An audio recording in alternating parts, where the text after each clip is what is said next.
They came down in the dark between stars. And the first thing they took was the music. That was the part nobody wrote down in the history logs. Not the hegemony warships punching through the Kuiper Belt like fists through paper. Not the fall of Titan Station, or the silence that swallowed every frequency above 400 megahertz 3 hours after first contact. The thing that nobody recorded was the silence at the end of a Tuesday night, when every radio on Earth went dead at the same moment, and in living rooms and truck cabs and hospitals and dive bars, human beings sat in the ringing quiet and understood, without being told, that something had changed so fundamentally that the old words for things no longer applied. Johnny Dow heard it happen. He was sitting behind the counter of the Meridian Junction service station. It's his father's station.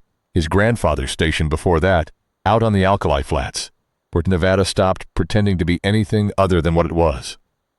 And the ancient Zenith radio above the register cut out, mid-song, and left him with a note hanging in the air, a single bent guitar note from a song he'd heard 1,000 times, and then nothing. The fluorescent lights above the pumps hummed. A moth beat itself against the glass. Johnny set down his coffee and looked out across the empty lot toward the highway and watched the headlights on Route 93, all slow and stop, one by one, like a string of Christmas bulbs dying from one end. He sat there for a long time before he did anything. That was something people got wrong about him later. When there were people left to get things wrong about anyone, they imagined he jumped into action. They imagined the boy who stopped the hegemony was the type who jumped into action. He wasn't.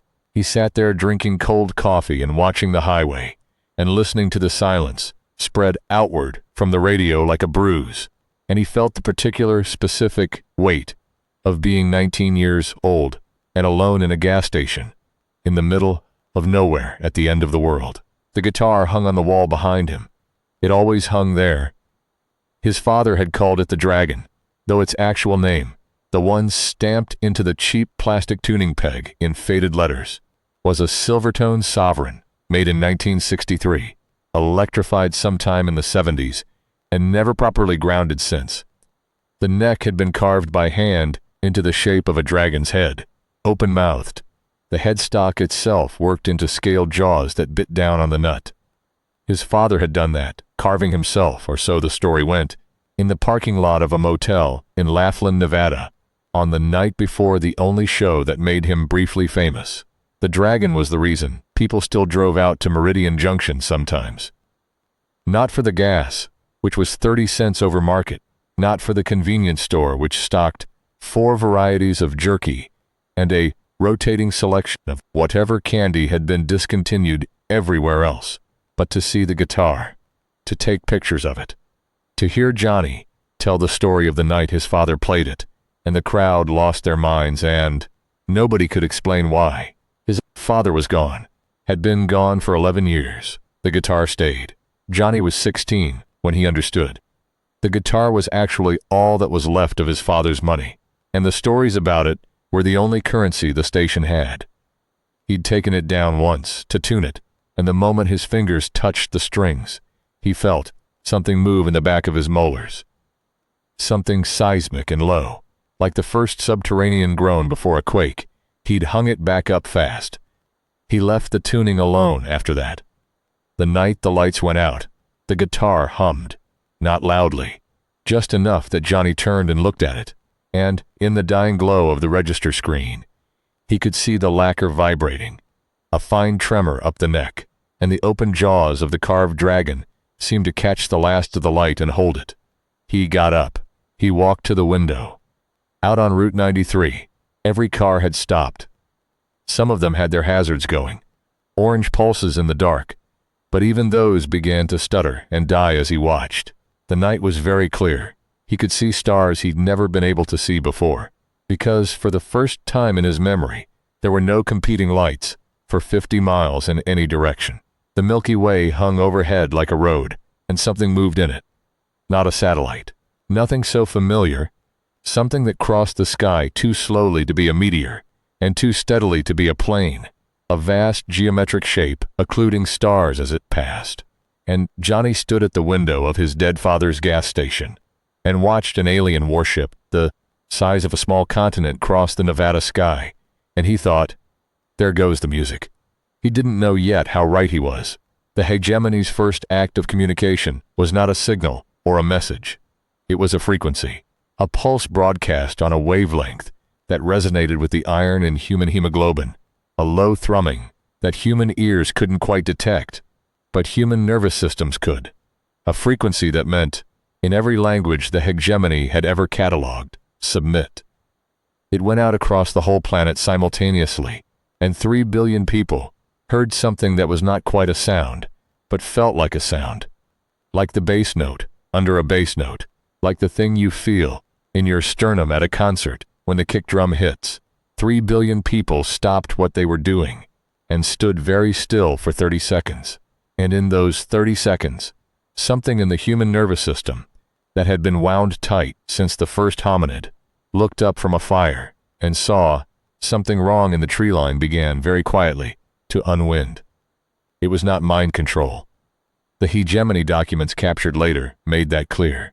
It was more like the suggestion of surrender, a chemical loosening, a neurological softening.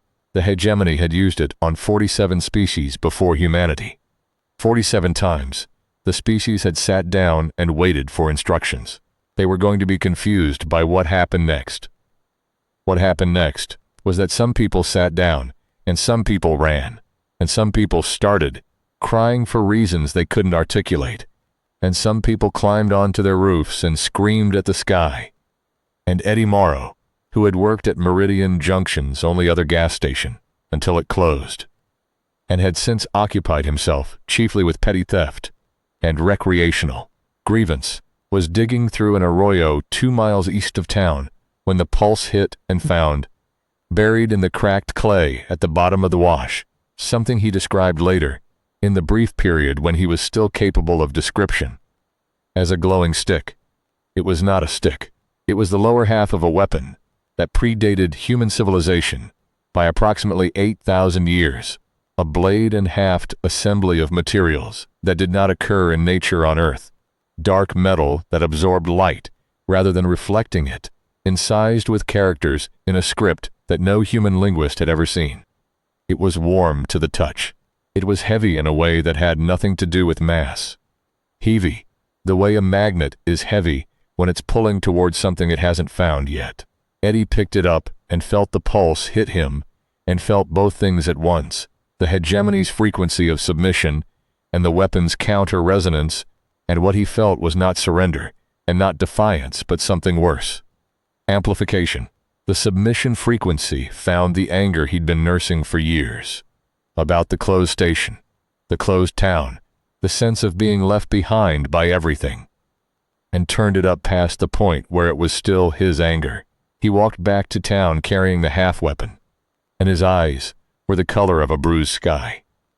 And sugar was the first thing he asked for, which should have been a warning sign but wasn't, because it was Eddie, and Eddie was always asking for things. Nobody knew, in those first 72 hours, that the hegemony controlled certain categories of biological entity, the way a radio controls a frequency. Nobody knew that the precision pulse had a second function for organisms that had been exposed to the resonance of the ancient weapons, that it turned them into receivers. Nobody knew any of this, because the hegemony hadn't explained it, and there was no one left from the 47 other species to warn anyone. What people knew was that Eddie was acting strange, and the hegemony ships were in low orbit, and the internet was down, and power was patchy, and it was 62 hours before anyone who mattered got a message out. Johnny knew none of this when he locked up the station on the third night and drove his truck to the edge of town and sat on the hood watching the sky. He knew the guitar had been humming for 3 days.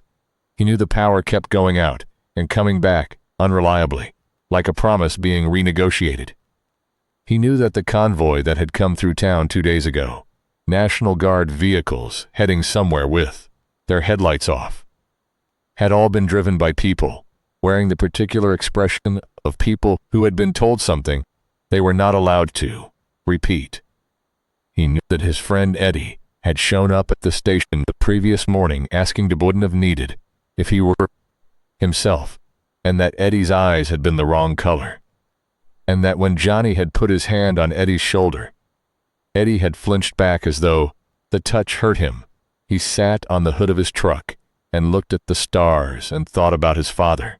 His father had been a guitar player the way some men are guitar players. Not professionally, not successfully, barely even consistently, but entirely. The guitar was not something his father did. It was something his father was, in the way that some people are rivers or weather systems, constantly moving, constantly shaped by the thing they can't stop being. The one song he'd recorded, the one that got replayed on the classic country station out of Elko sometimes, the one that made tourists stop at the station to see the dragon. Johnny had heard it so many times he no longer heard it as a song. He heard it as a fact about the world, steady and available, like the sound of wind across the flats. He missed his father most acutely as a sound, not a voice, a sound. The specific acoustic signature of the dragon, plugged into the old Fender amp in the back room of the station, the particular way his father worked the neck with his left hand while his right barely touched the strings, the way the notes came out not struck but released, like water let out of a bottle. Johnny couldn't play. Had tried when he was 12, and the guitar had given him that sub-bass resonance, and he'd hung it back up and never tried again. But he remembered the sound. The sky moved, not the whole sky, a section of it, low on the western horizon, and not movement exactly, but a shift in quality, the way a section of water looks different when something large is moving beneath it. Johnny watched it for a long time, and then the headlights of a vehicle appeared on Route 93, coming from the west, moving fast, a single light that was wrong, because single headlights were motorcycles, and nobody rode motorcycles out here at this hour. And then the light resolved into a figure, actually running down the center line of the highway, moving with a speed that was not quite human. She stopped at the gas station entrance. Johnny got off the hood of his truck and walked toward her, because he was that kind of person, not brave, just unable to think of a better option. Her name was Mika. He didn't know that yet. What he knew was that she was carrying 2 blades crossed on her back, that she was breathing hard, but not panicking, and that her eyes were scanning the horizon with the steady, professional attention of someone who expected to be followed. "The station," she said. "Is there a guitar in the station?" He'd heard stranger opening lines. He wasn't sure he'd heard many. "Yeah," he said. "I need to see it." They stood in the parking lot while she looked at the dragon through the window, not touching it, just looking. She had a face built for concentration, the kind of face that went inward rather than outward, that saved its expressions for moments that required them. When she turned back to Johnny, there was something in her expression that was not fear, and not relief, but something between them, the look of a person who has been for a specific thing and found it exactly where she feared it would be. "Your father found the upper half," she said. "Found it in a meteor crater. That's the story." "It's not a story. The dragon's head." She gestured toward the guitar. "That carving isn't decoration. The neck was reshaped around the shaft of a weapon. The wood grew into it. Or your father carved away everything that wasn't it. I'm not sure which." Johnny thought about the sub-bass resonance he'd felt at 12, the way his teeth had ached. What kind of weapon? She looked at him steadily. She had that quality of steadiness that he would come to understand was not calmness, but something harder and more costly. The kind of steadiness that is what's left after everything that isn't steady has been burned away. "The kind that works on them," she said, and tilted her head toward the sky. The story she told him in the back room of the station over the next 2 hours was older than the station, and older than the town, and older than the civilization that had built the road the town sat on. She told it practically, without drama, the way a mechanic describes a transmission problem. This connects to this. This fails because of that. Here is what it costs to fix it. The hegemony was not new. They had been moving through this arm of the galaxy for 3,000 years, by their own reckoning. and they moved slowly because they had no reason to hurry. Every world they'd encountered had submitted to the pulse, and the ones that hadn't been capable of submission had been managed by other means. The weapons. There were 7 of them, made by a species the hegemony had obliterated so thoroughly that even the hegemony's own records referred to them only as the makers, were the one thing the hegemony's documents cataloged as a threat. The weapons resonated at a frequency that disrupted the hegemony's biological control systems. They did not kill hegemony soldiers. They unprogrammed them. The submission frequency that kept conquered species docile, the amplification wave that turned certain individuals into remote assets. The weapons sang against both of them, like a tuning fork against glass. The hegemony had spent 1,000 years looking for all 7 weapons. They'd found 6. The 7th had come down in a meteor strike in southern Nevada, sometime in the mid-20th century, and a human had found it and done something no other species had done. Taken it apart and incorporated it into a musical instrument. They don't understand music, Mika said. It's in all their captured documents. Organized sound for non-communicative purposes. They have no category for it. When they analyzed the signal coming from this location, they identified the resonance, but couldn't identify the source because it was embedded in something they couldn't classify. A guitar, Johnny said. They kept looking for a weapon. They didn't look for a guitar. Johnny leaned back in his chair and looked at the ceiling. The fluorescent light above them flickered once, stabilized, flickered again. Outside, the highway was still dead. The guitar on the wall was humming. He could feel it from across the room, that low subdental vibration. The other half, he said. Eddie has it. Mika looked at him with an expression that was not surprise. Eddie has it, he said again, and Eddie is. He tried to find the word. Receiving, she said. The lower half amplifies the submission frequency in individuals with certain neurological profiles, people who are already prone to. Eddie's been angry for a long time, Johnny said. Yes, they use anger. It's the frequency's natural resonance with certain human neurochemistry. The hegemony calls them intermediaries. On other worlds, they called them something that translates roughly as the willing. He's not willing. He doesn't know what's happening to him. No, she agreed. They never do. The night came on hard and cold, the way desert nights do, as if the dark were something the earth exhaled, rather than something the sun simply left behind. Johnny stood at the station door and looked east toward town and counted what he knew. His friend was out there, wearing an alien frequency like a second skin, and he didn't know it. There were hegemony assets in the sky and probably on the ground by now. The guitar on his wall was half of a weapon that could disrupt whatever signal had Eddie. The other half was in Eddie's hands, and Johnny couldn't take it away without getting close. And getting close to Eddie right now meant getting close to whatever Eddie had become. He thought about his father. He thought about the way his father had played the dragon. The night of the only show that mattered, and the way the crowd had gone very still and then very loud, and the way people described it afterward. Not like listening, they said, like being inside something. Like being tuned, he took the guitar off the wall. The resonance was immediate, not unpleasant. Exactly. More like plunging into cold water. A shock that became clarity. The world suddenly more present and specific than it had been before. He could feel Mika behind him in the doorway, and he could feel the highway dead and dark to his left, and he could feel Eddie 2 miles east, like a compass needle, pointing towards something wrong. A wrongness that had a direction and a weight. He couldn't play. He held the dragon by the neck, the way you'd hold a tool you didn't know how to use. Carefully, letting it tell him what it needed. It hummed against his palm.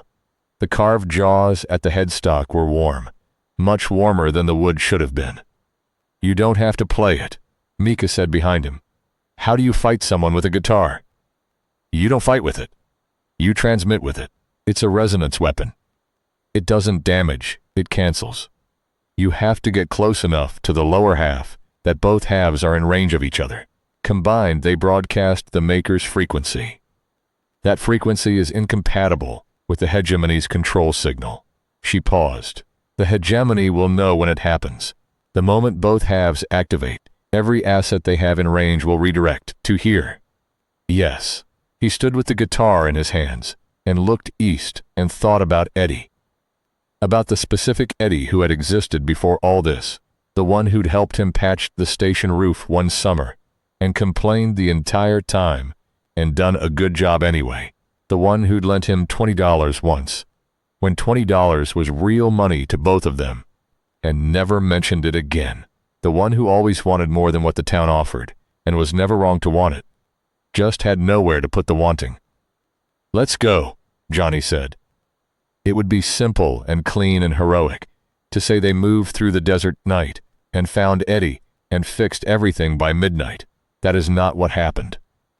What happened was complicated and slow, and full of the specific texture of things that go wrong. The town of Meridian Junction had a population of 411 people, most of whom were currently locked in their houses, trying signal on devices that had no signal. The hegemony's communication suppression worked on Earth's technology the way a magnet works on iron filings, comprehensively and without caring about the specific filings. Every cell tower, every satellite dish, every radio transmitter in a 200-mile radius had been tuned to a frequency that bounced human signals back at the source. You could transmit all you wanted. It went nowhere. What that meant in practice was that the town was sealed. Not physically. The roads were open, in theory, but informationally. Nobody knew what was happening 20 miles away. Nobody knew what was happening in the next county. People were making decisions based on what they could see out their windows, which was the night sky and the highway, and the particular quality of silence that had settled over everything like sediment. Eddie had set himself up in the grain cooperative on the east side of town, which was the largest building in Meridian Junction, and happened to have a loading dock that faced east, toward the hegemony's nearest ground asset, which had settled into the dry lake bed 6 miles out, and was doing something to the soil that made the ground in a quarter-mile radius glow a faint, chemical blue. Johnny and Mika came into town from the west and moved along the back of the feed store and the empty lot behind the hardware store and the gap between the diner and the auto parts place. And the whole time Johnny was holding the dragon by its neck and trying not to think too hard about the frequency he could feel emanating from the direction of the cooperative. A bass undertone that was like the pulse, but inverted, like a question being asked in a language he didn't speak. "How many does he have with him?" he said quietly. Meek had been scouting the town for 3 days before she'd come to the station. She knew the answer. 14. They rotate, 4 at a time. The others are at the lake bed. Rotate how? They go there and come back changed. More receptive, louder. She meant the signal. He understood what she meant, because as they came around the back corner of the diner, he could feel it shifting. The bass frequency from the cooperative, closer now, stronger, pushing against the resonance coming up through his hands from the dragon. It was like standing in a river and feeling the current. It had a direction. It had intent. The 14 people Eddie had with him were not monsters. This is the thing that people who tell the story later usually miss, because it makes a less satisfying account. They were not zombie warriors or alien-controlled killing machines. They were his neighbors. They were Bill Cartwright from the hardware store, who had a wife and 3 kids and coached Pee-wee soccer. They were Louise Fremont, who ran the diner and made the best biscuits in 4 counties, and had never, in Johnny's memory, raised her voice to anyone. They were people he'd grown up next to, people whose specific faces he knew, and the expression on those faces was not the expression of evil or even of aggression. It was the expression of people listening very hard to something they couldn't quite hear, straining toward a frequency just outside their range. The hegemony had not turned them violent. It had turned them attentive.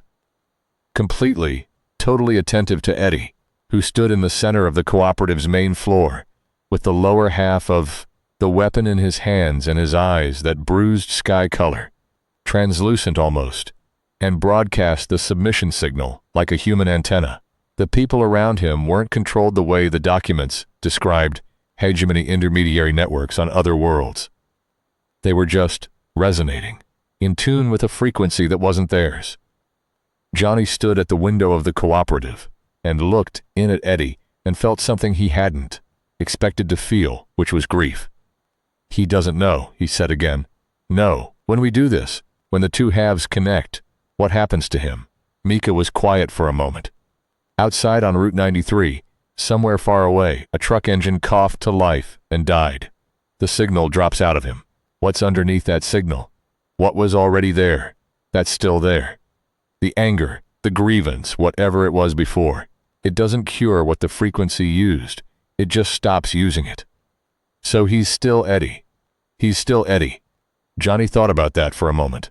He thought about how Eddie had always been. The wanting, the specific hungriness of it, the sense of being owed something by the world that the world had never acknowledged. That was still going to be there. Eddie was going to come back to himself in the middle of a cooperative full of people who'd all been run through a hegemony signal, and he was going to have to deal with what that meant. And then he was going to have to deal with what came next, because what came next would be worse. The hegemony would know when the weapon activated.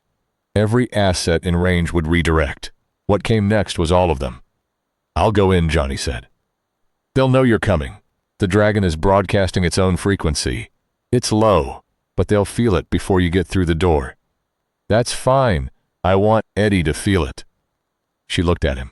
The steadiness in her face shifted slightly, a small recalibration. "You think it'll reach him?"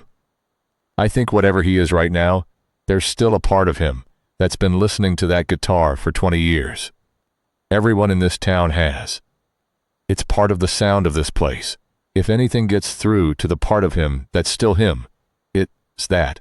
He didn't say, "I have no better idea." He didn't say, "This might not work." Both things were true, and she knew them. And neither of them needed to say them. He walked around to the main door of the cooperative, and he opened it, and he walked in. The 14 people in the room turned toward him simultaneously, and it was the simultaneity that was wrong. Not threatening, exactly, but inhuman in the way that things done in perfect unison are always slightly inhuman. They looked at him the way an animal looks at a sound, not with recognition, not with cognition, just with direction, pointed at him. Eddie looked up from the center of the room. For a moment, Johnny couldn't tell if Eddie was in there. The eyes were still that color, that bruised, translucent quality, and the expression on his face was the expression of a man receiving instructions from somewhere outside himself, tuned to a signal that had all his attention. He held the lower half of the weapon in both hands, and his knuckles were white. Johnny held the dragon by the neck and stood there. "Hey, Eddie," he said. Nothing changed. The 14 people were still facing him. Eddie was still receiving. Johnny looked down at the dragon. He had never played it. He was not going to play it well now, but what Mika had said was true. You don't fight with it, you transmit. And transmission didn't require virtuosity. It required contact. It required the strings vibrating, and the neck vibrating, and the resonance going where it needed to go. He strummed it once, just the open strings, no chord. The sound that came out was not the sound of a guitar. It was the sound of something much older and much larger than a guitar, channeled through the guitar's body, bent into guitar shape by the wood and the strings, but unmistakably not of them. It was the sound of the maker's frequency, and it went through the cooperative like a wave through water, and every person in the room felt it differently. The 14 people, Bill Cartwright, Louise Fremont, and 12 others, whose names Johnny knew and would later write down because he believed in the specificity of people. Every one of them blinked. The simultaneous attention fractured. Blinked and blinked again, and the second time looked like themselves. Specifically themselves. Each their own confused and frightened and fundamentally human expression. Eddie dropped to one knee. Johnny crossed the room in 10 steps and reached his friend just as Eddie's head came up, and the eyes were still a little wrong, less bruised, more dazed, and Eddie said in his own voice, which was low and a little hoarse, What the hell is in my hands? Ancient alien weapon, Johnny said. Long story. You need to let me take it. Eddie looked at the lower half of the weapon, and then looked at the dragon, and then looked at Johnny with an expression that was pure Eddie pure, and complicated and familiar as weather. Is that your dad's guitar? Yeah, you're playing your dad's guitar. I strummed it once. Johnny, you told me you couldn't play your dad's guitar. I said I didn't play it. That wasn't. He stopped. Can we do this later? Eddie handed over the lower half of the weapon without further comment. He was still kneeling, and he looked tired in the specific way you look tired. When something very large has been using you as a radio transmitter for 3 days. Johnny took the weapon half in his left hand and held the dragon in his right, and the moment they touched, weapon half and dragon neck, the resonance went from a hum to a chord. The cooperative shook, not violently, not structurally. It shook the way a speaker cone shakes when the bass goes too deep, a fundamental vibration that you feel before you hear. The windows in their frames. The grain dust lifted off every surface at once. The fluorescent lights overhead didn't flicker. They blazed, actually overdrove. The bulbs white, and then blue-white, and then something past white that had no name in the visible spectrum, and then the frequency peaked and the windows blew out. Not inward, outward. The 14 people in the room sat down on the floor, pretty much all at once, in the way people sit down when they're very suddenly very tired. Bill Cartwright put his face in his hands. Louise Fremont was crying quietly and didn't seem to know why. The others were similar. Stunned, exhausted, present, themselves, no longer listening for a signal that wasn't theirs. Johnny stood in the middle of the cooperative, holding his father's guitar, in one hand and half, an alien weapon in the other, and felt the weapon's frequency run up his arms and into his chest, and resolve into something that was not a sound but functioned like one. Awareness, directionality, every hegemony asset in range. He could feel them the way you can feel a radio being tuned across. Frequencies, the specific wrongness of each one, and they were all turning toward the cooperative, toward the source of the signal, toward him. Mika came through the broken window. She came through it efficiently, decisively, the way a person enters a space they've been studying for 3 days, which she had, and her 2 blades were out, and she was already looking at the ceiling, which was where the hegemony scouts came from, because they entered spaces from above whenever possible, which she knew because she had been doing this on other worlds, in other cities, for the past 4 years. And the hegemony had patterns, and knowing patterns was survival. We have approximately 9 minutes, she said. Before what? Before everything within 6 miles redirects to this location. Johnny looked down at Eddie, who was sitting on the floor looking at his own hands with the expression of a man taking a very specific inventory. Eddie. Yeah, you need to get up and get everyone out of here. Eddie looked up at him. Where? Anywhere that's not here. West on 93, get to the grade. Go up into the hills. The signal from this location is going to draw everything toward it, and I need everyone away from the cooperative before that happens. Eddie got to his feet slowly, the way a man gets up when he's not entirely sure the ground is still doing what ground is supposed to do.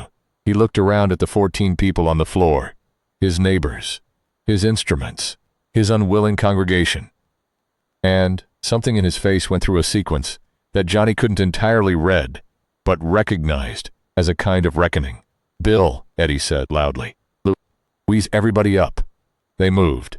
They were dazed and exhausted, and some of them were crying, and some of them were shaking, and every single one of them got up when Eddie told them to, because Eddie's voice in that moment had the particular authority of a person who knows exactly what he did and is choosing to be something other than that as clearly and decisively as he can manage.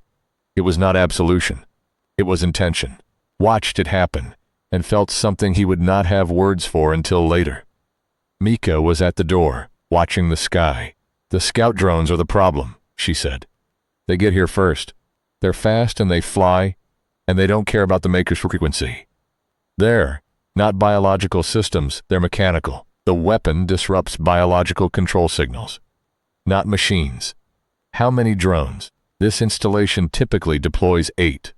8 drones, mechanical, fast, aerial, coming from the direction of the lake bed 6 miles east, and something large behind them, because the hegemony never sent just the drones.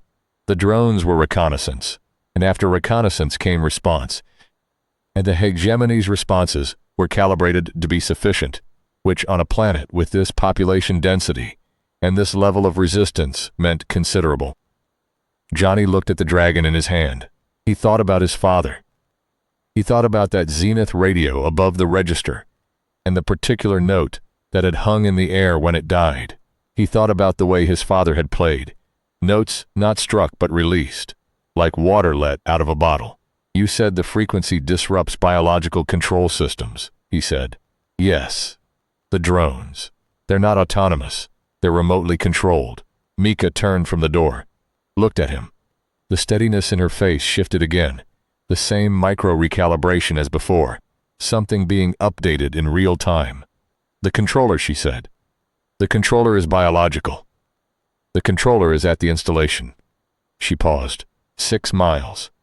If we get the resonance in range of the controller, the drones go offline. But we have 9 minutes, probably less now, and the installation is 6 miles in under 9 minutes, Johnny said. Not on foot. He looked at his truck outside, and Mika looked at his truck, and there was a moment of shared assessment that did not require words, because the truck was obviously the answer, and neither of them needed to say. So they ran. Route 93 east in the dark, the truck's headlights cutting hard angles through the alkali dust. The dragon in the seat between them and the weapon half on Johnny's lap. The resonance from both of them filling the cab like a sound you couldn't quite hear, but felt in every filament of your nervous system. Mika had her blades across her knees and was watching the sky. Johnny was doing 90 on a road built for 60 and thinking about how to play a guitar he'd never played. The strumming won't be enough, he said. The resonance from the combined weapon is strong, but at 6 miles it'll be attenuated, right? It'll lose coherence over distance. Yes, but if you amplify it, the amp. He said it, and then couldn't believe he hadn't said it earlier. The station. The old Fender in the back room. My father's amp. It was built for the dragon. He modified it when he modified the guitar. Same resonance, same frequency response. She looked at him. That would transmit the maker's frequency at broadcast strength. If we can get back to the station. We're going away from the station. Yeah. He was thinking, yeah, okay. The installation is at the lake bed. The lake bed is at 6 miles east. The station is at, he calculated, 4 miles west of here, roughly 10 miles from the installation. A signal at broadcast strength from the station amp would cover 10 miles. If we can get the controller in range, the installation is going to be between us and the station. Yeah, they were both thinking about this. The lake bed was coming up on the right. He could see the chemical glow of it over the low sage, that specific blue-white that had no natural analog. The drones would be somewhere overhead. He couldn't see them, but he could feel them. The maker's frequency made everything that carried the hegemony's signal into something tangible, something with weight and direction.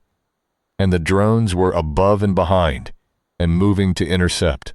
If I drive through the installation, he said. Mika looked at him. Not stop there. Through it. The resonance would hit the controller at close range on the way past. Not enough to incapacitate, maybe, but enough to disrupt the signal to the drones for long enough to get clear, long enough to get to the station, and the amp. She thought about it. He could see her thinking about it. The steady face doing its inward work, going through the variables, assessing. Then, the installation entrance faces north. There's no vehicle barrier. It's a survey installation. They didn't expect ground assault, because nothing on 47 worlds has ground assaulted them. Correct. 48's different, he said. He turned the truck. The lake bed was harder than it looked from the highway. A dried mud surface cross-hatched with desiccation cracks that grabbed at the tires, and the suspension in the dark. The chemical blue was coming from a central structure, that the hegemony's documents would later identify as a relay tower, organic in form, shaped like something grown rather than built, ribs of dark material curving up and outward like the rib cage of something enormous, and at the base of it, processing the signals that ran the drones and the intermediary network, and the installation's broader surveillance functions, a biological controller. Johnny had 30 seconds of close-range exposure, maybe less. He needed the resonance from the dragon and the weapon half to penetrate whatever shielding the controller was behind, disrupt the drone signal, and not kill him or Mika or blow out the truck's electrical system in the process. He gripped the dragon's neck harder, felt the resonance rise. Hold the weapon half against the dragon body, Mika said. Full contact, not just the neck. You want maximum resonance output in the contact zone. He did it. Weapon half flat against the guitar's lower bow, held there by one hand while the other kept the wheel. And the frequency that came up through his arms was not like the strummed chord in the cooperative. It was like standing inside a bell, every cell of him vibrating at a frequency that was not his, and was somehow, simultaneously, more his than anything he'd ever felt. The frequency of the makers, who had made something that could unmake the hegemony's control and put it in the path of a meteor, headed for a small dry corner of a small remote planet where a guitarist would find it and a boy would inherit it, and nobody would know what it was for 80 years. And maybe that was the maker's plan. Or maybe the meteor had just gone where gravity sent it. It didn't matter. He had it now. He drove through the installation at 70 miles an hour. The biological controller was behind a material that translated, in the frequency, as resistance, a thickness in the air around it. The resonance hit it on the way past, like a wave hitting a breakwater. And from the installation, there was a sound that was not sound. That was pressure and wrongness, and something very old screaming in a register below hearing. And then they were through it, and on the other side in the drones. The drones dropped. Not catastrophically. Not in pieces. They simply descended, softly like things whose lift had failed, settling into the sage and the alkali at the edges of the lake bed, dark shapes against the pale ground, and their lights went out, one by one, as the control signal dropped. Johnny kept driving. The headlights hit Route 93, and he turned west and held 90 all the way to the station. The fender amp was in the back room, where it had always been, behind the spare parts shelving, and the box of unsold merchandise from the stations. Brief attempt at branded merchandise in 2009, and the rolling toolbox that had been his grandfather's. It was plugged into a power strip that was plugged into an outlet that fed from the station's propane generator, which ran on the same 38-cent propane that ran the station's heating system. And the generator was running because it always ran, because it was the last reliable power source in 4 counties, because his father had kept it running, and his grandfather before that. And you kept the generator running because the alternative was dark. He plugged in the dragon. The amp came on with the specific crackling hiss of something that has been waiting a long time for the right signal. The speaker cone trembled. The dragon in his hands was warm, warmer than before, warmer than the room warranted, a warmth that was not temperature, but the conversion of something else into something that registered as warmth, because the body had no other category for it. He put the weapon half against the guitar body and held it there, and felt the frequency peak. Then he played. Not well. He had never learned. But what Mika had said was true in a way he hadn't entirely understood until this moment. You don't fight with it. You transmit. And transmission is not performance. Transmission is sincerity. He had listened to his father play this guitar for the first 8 years of his life, and he had heard this guitar in the ambient sound of his adolescence and adulthood, and the frequency was in him, the way certain things are in you, not memorized but absorbed, not learned but lived. He played it the way water runs downhill, because the direction was obvious, and the resistance was gone. And there was nothing between the resonance and the world but him, and he was not fighting that. The Fender amp took the signal, and the amp was also modified, was also part of what his father had built, without knowing he was building it, and the broadcast went out at a strength that the makers had calibrated for planetary defense. And the hegemony had spent 1,000 years trying to locate, and the receiver was the low atmosphere of a small remote planet that had never, in its entire history, done anything the hegemony expected. 6 miles east, the installation flickered. 10 miles east of the installation, the first of the hegemony's warships, the big ones, the ones that had crossed the Kuiper Belt and dropped into low orbit, felt the frequency and began the resonance cascade that their own biological crew could not stop and could not counteract, because the makers had been very precise about this. The weapons didn't damage, they disrupted, and what they disrupted was the control signal. And without the control signal, the hegemony soldiers were soldiers receiving no orders, standing in the middle of someone else's planet, with weapons they no longer knew the purpose of. It took 11 minutes. 11 minutes from when Johnny put his father's guitar to the Hefender Amper, to when the first warship changed trajectory.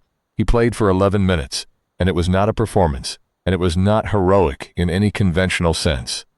It was a boy in a back room with bad form, and no training, and a resonance weapon disguised as a guitar.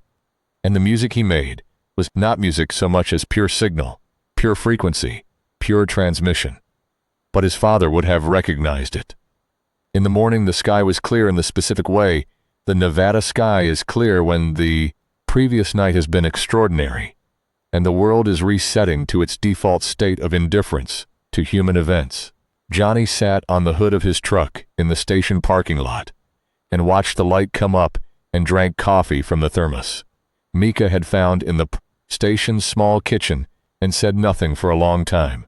The hegemony's ships were still up there. The hegemony's war was not over. 11 minutes of the maker's frequency had disrupted the control signal over a roughly 200-mile radius, had disconnected the biological controllers from their drone networks, had sent the warships into a navigational confusion that the hegemony's crews were already working to correct. The weapons, both halves together, would need to be carried to other places, other resonance points, other signals to disrupt. It was going to take time. There were 6 other planets under hegemony control, where pieces of this fight were already happening, and 6 other people carrying 6 other pieces of the maker's arsenal, and all of it was going to be hard, and most of it was going to be ugly, and none of it was going to resolve in 11 minutes.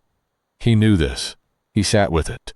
Eddie came back around 7 in the morning, walking in from the east on Route 93, with his hand in his pockets, and the specific slow walk of a man carrying something he is not sure how to set down.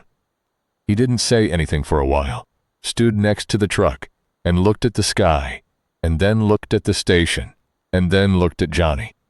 "You ran the station through the night," Eddie said. "Generator's been on. Your dad always said that. Keep the generator on." "Yeah."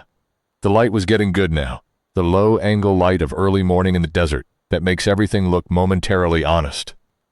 Eddie's eyes were back to their own color, a dark brown that Johnny had known his whole life. There were shadows under them that hadn't been there before, or had been there but were now different in quality. Less the shadow of sleeplessness, and more the shadow of knowledge, the specific dark that comes from knowing something about yourself that you hadn't known before. "I couldn't stop it," Eddie said. "Once it started, I couldn't. I was in there, I could hear myself, but I couldn't. I know. I told those people too." He stopped. "They're okay. Everyone is okay. That does..."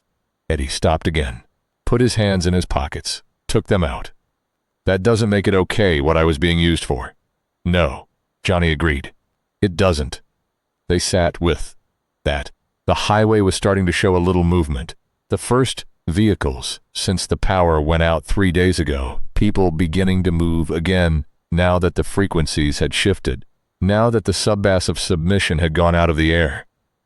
They were tentative movements, cautious, not people going anywhere, just people beginning to confirm that going places was again possible.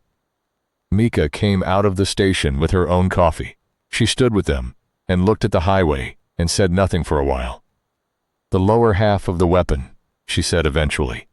"We need to move it." "Where?" "Where the next signal is. There are 6 other installation sites on this continent.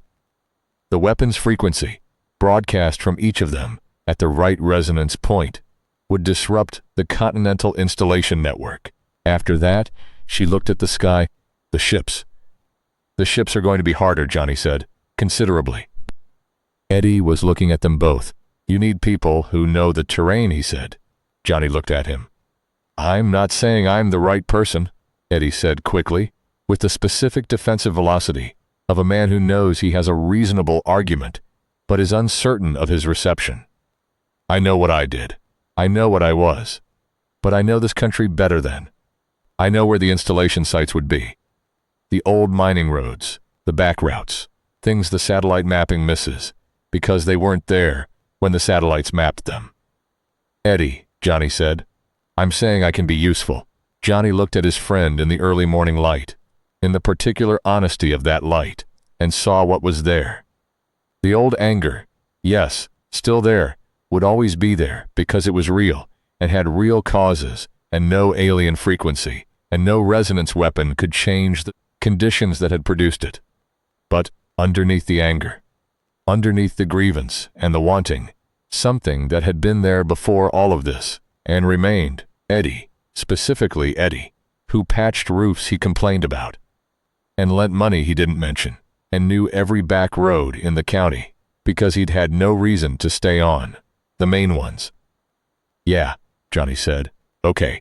Mika was looking at both of them with an expression that was not quite a smile, but was something adjacent to it, something that required the same muscles. She looked at the dragon, which was leaning against the truck's driver's side door, and then looked at Johnny. "There's a site in Utah," she said. 47 miles. The secondary installation for the western region. If we broadcast the combined frequency from there, it disrupts the entire network west of the Rockies. "Utah," Eddie said. "I know a way." Johnny picked up the dragon. The resonance came up through his hands. Familiar now, like a handshake with something ancient that had been waiting for him, specifically. He thought about his father, finding the upper half in a meteor crater and spending 20 years turning it into a guitar without knowing why. He thought about the way certain inheritances work. Not the things you're explicitly given, but the things that find you through the things you were given. The deeper purpose hiding in the surface object. He put the dragon in the truck cab. He got in. Mika got in on the other side. Eddie got in the back. Route 93 was empty in front of them, and the sun was coming up properly now, big and red and honest over the eastern flats, and somewhere in the sky the hegemony's ships were recalibrating, and the clock was running. He drove. The road to Utah was the road he'd always known, the one that ran east out of Meridian Junction into the broadening flats, and then north through the canyon country, through places that had names on maps, but no populations, through the kind of terrain that looks like the beginning of time, or the end of it, or both. Eddie navigated from the back seat with the surety of someone who had driven these roads in the dark, and in daylight, and in between, calling turns before the signs appeared, adjusting for washed-out bridges and collapsed culverts with the ease of deep familiarity. Mika watched the sky. The weapon half sat between them, bundled in a piece of canvas from the station, and the dragon was wrapped in the old chamois cloth his father had used to wipe down the neck, and it hummed softly through the fabric. They stopped once, at a turnout above the first canyon, to get out and look. The sky to the west, over Nevada, was wrong in a way it hadn't been wrong before dawn. The hegemony ships were still there. You could see them now in daylight, not their shapes exactly, but their shadows. The slight distortion where their fields interacted with the atmosphere, vast wavering regions of changed air. But they were not moving purposefully. They were drifting slightly, the navigation confusion, still working through the cruise. And in the drifting, there was something that looked almost like indecision. "They haven't dealt with resistance before," Mika said. "Not actual resistance. They've had species flee, species capitulate, species attempt technological countermeasures that failed. but no species has ever found the weapons and used them. The weapons were supposed to be gone. The hegemony's entire operational model is built on the assumption that the Maker's arsenal was destroyed. But it wasn't, Johnny said. It wasn't, she agreed. It went into meteor craters and cultural artifacts in the hands of people who didn't know what they had. And the hegemony looked for weapons, Eddie said. He was standing at the edge of the turnout, looking at the sky, his arms crossed. Didn't look for music. No. Figures. He said it with a flatness that was not cynicism but something older and more tired. The flatness of someone who has learned that the categories the powerful use to ignore things are always the wrong categories. That what the powerful overlook is usually the thing that matters. He said it with the authority of someone who had been overlooked. They got back in the truck. The Utah site was in a valley that had been a reservoir before the water authorities stopped maintaining the dam, and the water slowly left, and what remained was a flat white alkali plain ringed by red sandstone walls, the kind of landscape that feels less like a place and more like an argument about the scale of time. The hegemony's secondary installation here was not like the lakebed installation. Smaller, lower profile, a set of 3 organic structures at the valley's center that looked, from a distance, like rock formations, until you noticed they were too regular. The controller here was more heavily shielded. Mika had known this, had been planning around it, had 3 approaches mapped out. What she hadn't planned for was the other humans. They came from the south end of the valley on foot, 9 of them, and they were armed with things that shouldn't have been available in a county, with a population of 1,200 rifles. Yes, those were expected, but also communications equipment that was clearly not off the shelf. And 2 of them were wearing gear that had been modified in ways that suggested someone with serious engineering background had been working on the problem of the hegemony's communications suppression. They were moving toward the installation with a purposefulness that said they had been planning this before today. One of them raised a hand, not a wave, a signal. "Meek, you know them," Johnny said. "Not this specific group, but yes, there have been others. Everywhere there's been a weapon site. There have been people who sensed the resonance and came toward it, people who felt the pulse and felt something wrong in it, something that their own particular nervous system rejected. It's rare, but," she looked at the 9 people coming toward them, "not as rare as the hegemony expects."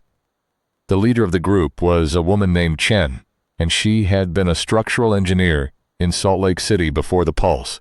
And the morning after the Pulse, she had driven 4 hours south because she had felt something in the direction of the valley that she described later as a wrongness she needed to stand next to.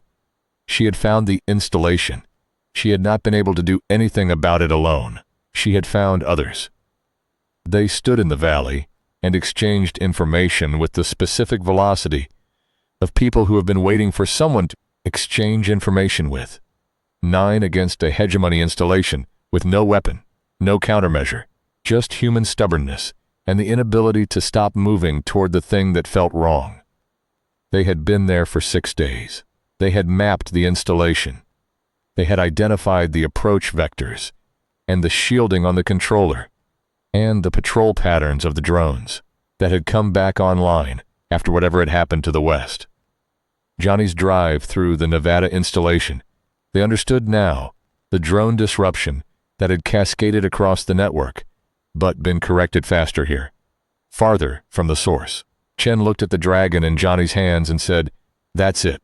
Half of it," Johnny said. The other half, he held up the weapon half in his other hand, the wrapped canvas. Chen looked at it for a long moment, with an expression that was recognition, before she'd ever seen it, the recognition of someone who has been feeling a resonance without knowing its source, and now sees the source for the first time. "The installation shielding," Mika said to Chen. "Tell me the material." Chen told her. The 2 of them moved off together and talked in the focused, economical way of 2 people who both know things the other needs. And Johnny stood in the valley with Eddie and the 9 strangers from Salt Lake City and looked at the installation. and felt the weapon's resonance and the installation's counter-signal pushing against each other in the air between them. "You know you can't stop with this," Eddie said. He wasn't asking. 2 sites, west of the Rockies. That's one region. There are. How many installations continental? Mika said 6. 6 sites. More than that in the ships. He was doing the arithmetic in his head. The same head that knew every back road in the county. The same arithmetic that had driven him toward the arroyo and the weapon half. In the first place. The same hunger for more that had always been there. Just re-aimed. That's a long time. It's a lot of road. Yeah, Johnny said. I'm saying I'll go. Johnny looked at him. All the way, Eddie said. Wherever the road goes. I know what I did. I know what was done to me, and I know. He stopped, chose the words. I know that the thing about being used is that it's supposed to make you into something you're not. And the thing about being a person is that you get to say what you actually are after. It was not redemption. It was not that clean. Johnny understood it was not that clean, that the road ahead was long, and the hegemony was not going to recalibrate indefinitely, and that at some point the sheer mass and technological advantage of 47 conquered worlds would reassert itself in the advantage they had. The makers, frequency, the weapons, the element of being unexpected would diminish as the hegemony adapted. But the hegemony had never adapted to music, had never adapted to the specific human thing of taking an alien relic from a meteor crater and spending 20 years making it into something you could play, something you could set against the register above the till, as evidence of a person who was here and mattered, and left something behind that kept humming even after he was gone. Had never adapted to the 48 species that finally found the weapons the makers had hidden in the one place no conqueror ever looks. In the ordinary, in the broken, in the hands of people with nothing to lose, and a guitar they couldn't play, and a friend they were going to save. In the specific stubbornness of beings who had been feeling the submission pulse for 3 days, and had sat down and cried and run and screamed at the sky, and then in their own time at their own pace, in ways that made no tactical sense whatsoever, got back up. He'd run the amp for 11 minutes. It had been enough. He put the dragon in the truck and turned to Chen and Mika, who were drawing a map in the red dirt with a stick, and said, "Tell me how we do the installation." They told him, and then they did it. The valley filled with the maker's frequency from the Fender amp, wired into Chen's modified power unit, a sound that was not sound, but was transmitted through the alkali soil and the sandstone walls, and the changed air where the hegemony's fields, pressed against the atmosphere and the installation's shields, went down in sequence, and the controller came offline, and the 9 people from Salt Lake City moved in with the decisiveness of people who have been waiting 6 days for exactly this, and it was not clean, and it was not heroic in the way that heroism gets described, but it was effective in the way that effectiveness gets described. It worked. They broke the installation. They drove back through the canyon country in the late afternoon light, the dragon humming between them, the weapon half wrapped in its canvas. The sky to the west was different, still wrong, the ship still up there, but the wrongness had a quality of disorientation to it, of something that expected a response it wasn't getting. And Johnny thought, good, and then thought, we haven't won anything, and then thought, we've won enough for today. He thought about the zenith radio above the register, the single bent guitar note hanging in the air before the silence. The way a note can mean something specific when it's the last thing before the dark. He turned the radio in the truck cab on static, searched up and down the band. More static, then barely audible through the interference. A signal, distant, faint, probably 1,000 miles away. Somebody broadcasting on an AM frequency that the hegemony hadn't fully suppressed, and what they were broadcasting was music. Not a broadcast, not a news report. Music. Someone somewhere had a transmitter and had decided to use it for music. He listened to it for a long time without saying anything. Eddie, in the back seat, was asleep against the window, the specific exhausted sleep of a person who has been a receiver for 3 days. and is now finally just himself. His face in sleep was uncomplicated in the way faces are uncomplicated in sleep. Just a person, just Eddie, just somebody who wanted more than the town offered, and was going to find out what that meant on a road that was very long. Mika had her eyes closed, not asleep thinking. She had that inward quality, the steadiness that was not peace, but was the thing that existed when you had been doing this long, enough to know what it cost, and had decided to pay it anyway. The song on the radio, what he could hear of it through the interference, was something he didn't recognize, old-sounding, someone playing a guitar simply and clearly, and he listened to it, and thought about his father, and thought about the dragon humming on the seat beside him, and thought about 48 worlds, and 47 submissions, and the one that hadn't, the one that had taken the maker's frequency and bent it into music, the one that had hidden the weapon in a guitar, he thought. Whoever the makers were, they understood something. The road went on into the evening, into the dark coming down from the east, into the place where the highway becomes indistinguishable from the sky. Ahead of them the stars were coming out. The real stars, not the hegemony ships, though those were up there too, and the difference mattered. And among them, the particular arrangement he'd always known from the parking lot of the station, the patterns his grandfather had named for him in the first years of his life, when patterns were still being given to him rather than being found. He drove, the dragon hummed, the radio played its distant, static-laced song, somebody alive somewhere playing for whoever was listening. Johnny Dow listened. The hegemony had 47 victories behind them and no losses, and they had never, in 3,000 years of expansion, encountered a species that hid weapons in music. The road went on. The Utah installation took 3 hours to bring down, and nothing about it was clean. Chen's group had the south approach mapped, entry points, patrol intervals, the rotation of the 2 drones that had come back online when the Nevada disruption was corrected. They had been watching it for 6 days with the particular patience of people who have a plan they cannot execute alone and must wait for the peace that completes it. That patience was visible in them.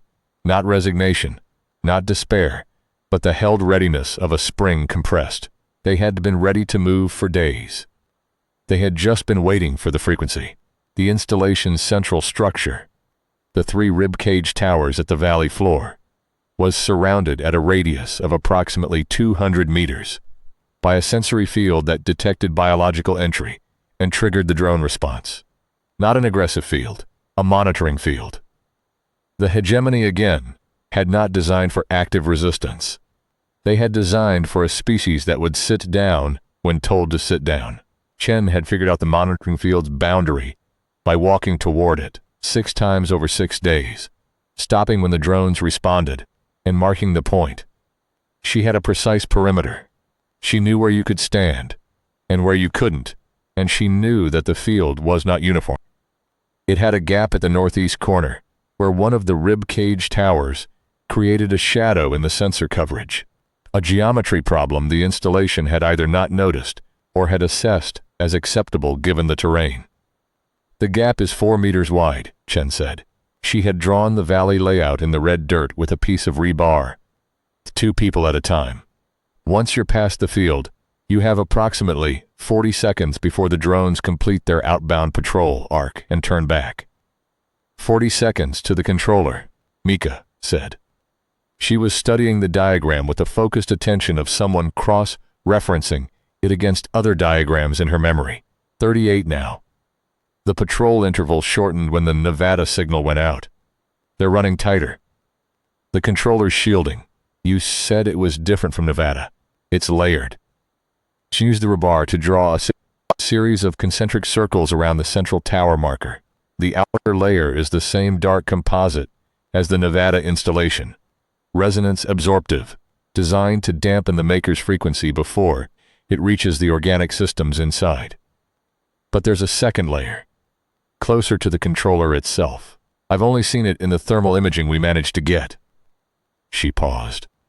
It has a different response to heat than the outer shell. It might be a different material. It might be reactive to frequency in a different way. Johnny had been listening to this while sitting on the hood of the truck with the dragon across his knees. The weapon half was beside him, wrapped in canvas, and the resonance between them, closer now than ever, the two halves within arm's reach, was a constant pressure, like standing in a river's current, and not being swept off your feet. He'd been feeling it for 12 hours, and had stopped flinching at it. It had become a condition of his environment, like the altitude, like the red rock walls of the valley, like the strange quality of the light in the late afternoon. The outer layer dampens the frequency, he said. Does it block it completely? At the distances we've been at, yes. Our instruments have shown no penetration past the outer shell. At the distances you've been at, he repeated, which are outside the sensor field perimeter. Chen looked. The sensor field keeps you at 200 meters or more, he said. At 200 meters, the frequency is attenuated enough that the shielding blocks it. But if you're inside the field, the drones respond, Chen said. The drones respond to biological entry. If we go in through the gap, 2 people were inside the perimeter before the drones complete their arc.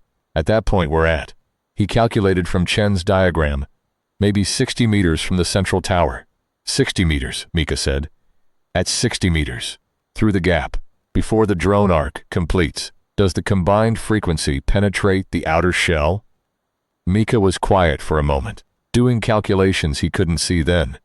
At point-blank range, broadcast strength, with the Fender amp, yes, probably. The outer shell is designed to attenuate over distance. At 60 meters, with broadcast power behind the signal, it might not attenuate fast enough, Johnny said. And the inner layer? If the outer layer fails to block the frequency at 60 meters, the inner layer is designed to handle a weakened signal. If the outer layer fails, the inner layer takes an unweakened signal, he said. Mika looked at the installation, and looked at the dragon, and looked at Johnny, with the specific expression she'd been developing since the cooperative. The one that updated something, recalculated something, and then settled into a new version of the steadiness that was already there. The amp, she said. The Fender, we'd need to power it inside the perimeter. Chen held up the modified power unit. We built it for field use. 12-gauge cable.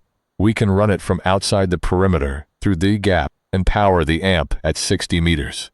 There was a silence in the valley that had the specific quality of a silence after an idea that everyone can see is correct and nobody wants to be the first to endorse, because endorsing it means actually doing it.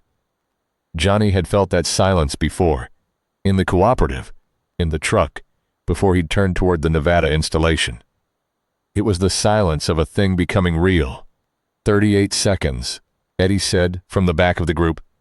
He had been quiet since they arrived, observing, learning the shape of the plan, to get through the gap with the amp and the cable and be at 60 meters, and set up before the drones come back. That's tight, Chen said. That's possible, Eddie said. He looked at Johnny. You'd need a second person carrying equipment. Amp and cable is too much for one person to run and set up in time. I'll go, Eddie said. Eddie, I can run, he said it plainly, without the defensive velocity from earlier. Just fact. I've been running back roads and arroyos my whole life. I know how to move fast through uneven terrain. And I know what happens to you if the amp doesn't get set up in time. Johnny looked at his friend, at the specific Eddie who was here. Not the amplified, weaponized version. Not the before version either. But the one that existed right now, in a Red Rock Valley in Utah, having chosen something. Yeah, Johnny said. Okay. They moved at last light. The gap in the sensor field was exactly where Chen had marked it. A 4-meter slot of unmonitored ground between the northeast tower's sensor shadow and the field's natural perimeter. They went through it fast. Eddie, with the Fender amp in both arms, and the power cable coiled over his shoulder. Johnny with the dragon in one hand, and the weapon half in the other. Mika behind them, with her blades out, and her eyes on the sky for the drones. 60 meters of valley floor at a dead run. The ground was not flat. Cracked white alkali with small stones and the compressed ridges of old water. Channels, and running it in diminishing light was the kind of run you either committed to completely or fell down trying to manage, and Johnny committed. He felt the dragon singing in his hand as they moved, actually singing, a subsonic resonance that had stopped trying to process analytically and just let exist. The frequency responding to proximity, the two halves of the weapon communicating in a way that was older than language. Eddie set the amp down at 58 meters, hard, fast, no ceremony. Plugged in the cable, flipped the power switch. The fender came on with its characteristic crackling hiss, and in the quiet of the valley floor the sound of it was enormous. Not the amp's output, just its idle electrical presence. That hum that every old amp makes when it wants to work. 31 seconds since the gap. Johnny plugged in the dragon. 7 seconds remaining on Chen's arc estimate. He pressed the weapon, half against the guitar's lower bout, and felt the combined resonance peak. The bell inside the bell, the maker's frequency, at its full depth, and he played. The first thing that happened was the outer shell. It held for approximately 2 seconds. You could see it. A visible response in the composite material of the ribcage tower. A darkening, and then a kind of rippling, the way water looks when a stone hits it, but slowed down. The surface responding to a frequency it had been designed to absorb, but hadn't been designed to absorb at this strength, at this range, and then it didn't hold. The frequency went through. The second thing that happened was the inner layer, and the inner layer was not the same. Chen had been right about the material difference. Where the outer shell darkened and rippled, the inner layer lit. It went from dormant dark to active luminescence, a deep copper red that built in intensity as the maker's frequency hit it. And for 3 seconds it looked like the installation was going to simply contain the signal. Redirect it. Use it. And Johnny felt that in the dragon. Felt the frequency encountering resistance that was different in character from the outer shell. Not absorption but reflection. The signal bouncing back through the guitar in a way that made his arms ache. Then Eddie put his hand on the amplifier chassis. It was not tactical. Eddie had not been briefed on amplifier physics or resonance dynamics or the specific way that additional contact mass could shift the broadcast signature of a modified Fender amp. He put his hand on the chassis because he was Eddie. And Eddie was the kind of person who, when something needed to work, put his body into it on pure instinct, the same instinct that had patched a roof while complaining about it, and done a good job anyway. His handprint on the chassis changed the amp's ground, an infinitesimal shift in the electrical path, and the broadcast frequency shifted with it, a quarter-tone adjustment in the resonance that was meaningless to Johnny's ears, but was, in the maker's frequency's own logic, the difference between the note that the inner layer's material was calibrated to reflect, and the note it was not. The inner layer stopped glowing. The controller came offline like a breath being let out. The drones, 4 of them, not 2. The installation had increased its patrol count in the hours since Nevada, dropped simultaneously into the valley floor, into the alkali dust, dark shapes with dark lights, settling quietly into the landscape. Mika was already moving past them toward the central tower. What she did inside the installation in the next 7 minutes, Johnny never entirely understood. She had knowledge of the hegemony's biological systems that went back 4 years of doing exactly this on other worlds, in other cities. And what she did involved her blades less than he'd expected, and the understanding of hegemony biological architecture more. She did not kill the controller. She separated it from its installation, disrupted the organic connections between the controller and the installation's infrastructure in a way that was surgical and permanent, that left the controller alive and incapable of performing its function, the specific approach she'd developed over 4 years of learning. That the goal was not to destroy, but to disconnect, and that disconnect and destroy had different downstream consequences in terms of the hegemony's response. They were out of the installation in 11 minutes. Through the gap, into the open valley, the 9 people from Salt Lake City were waiting at the perimeter. Chen was watching the sky, her modified instrument array, reading the signal changes that followed the installation going offline. She looked at her instruments and looked at the sky and looked at Johnny. Western Regional Network is down, she said. All of it. Nevada plus Utah plus the subsidiary relays.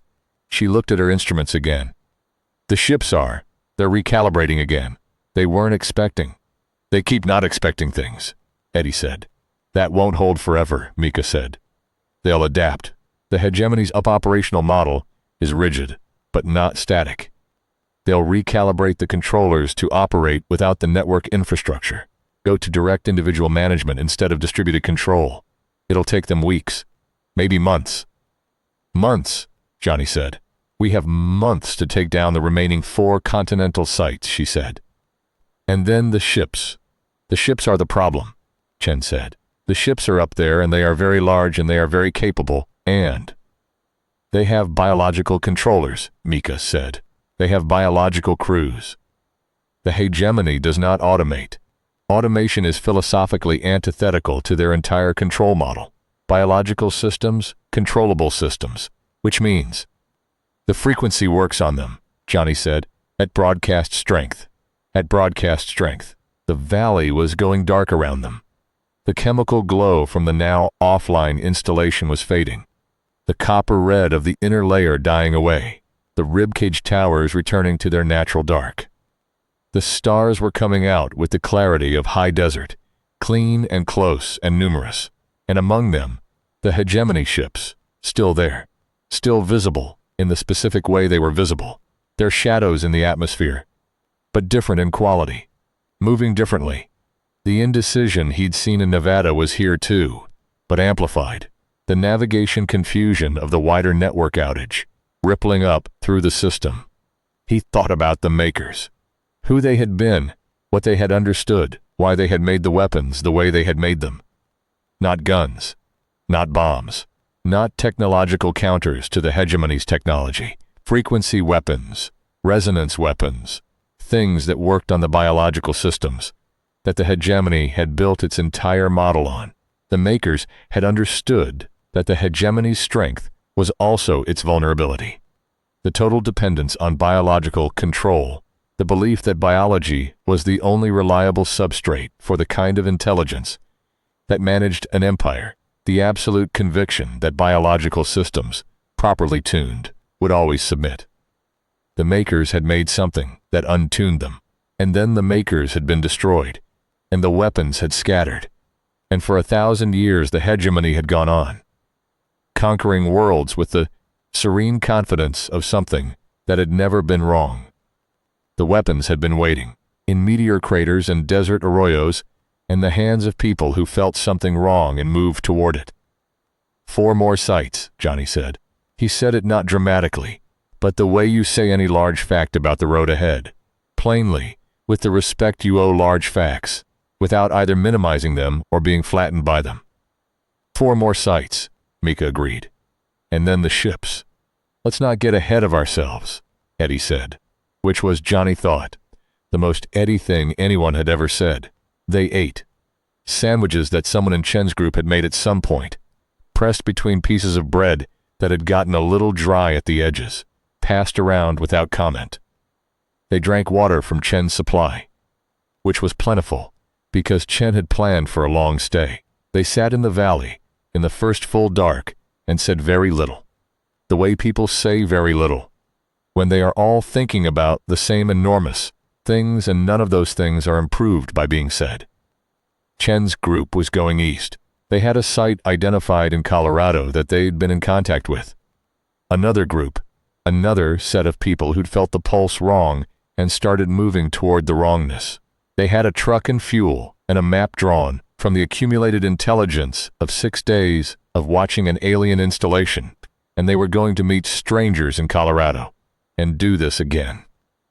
Johnny watched them drive out of the valley and felt the particular emotion of watching people who understand exactly what they're doing and have decided to do it anyway. There was a frequency to that too. Not alien, not ancient, just human. The frequency of choice. He picked up the dragon and walked to the edge of the valley, where the sandstone walls came down to The alkali flat and the dark stretched out in every direction, enormous and clear, and he stood there with a guitar in his hands and felt the resonance of both halves together, the combined weapon, vibrating softly in the quiet. And he thought, 47 worlds sat down. One got back up, one was still getting up, in every arroyo and gas station and high desert valley where the pulse had hit and been rejected by nervous systems that found the frequency of submission wrong, incompatible, indigestible, in every broken town and working truck and back road that Eddie knew, in every structural engineer who drove 4 hours toward a wrongness she needed to stand next to, in every ordinary person doing an extraordinary thing badly and effectively, which is the only way extraordinary things get done. He thought about his father.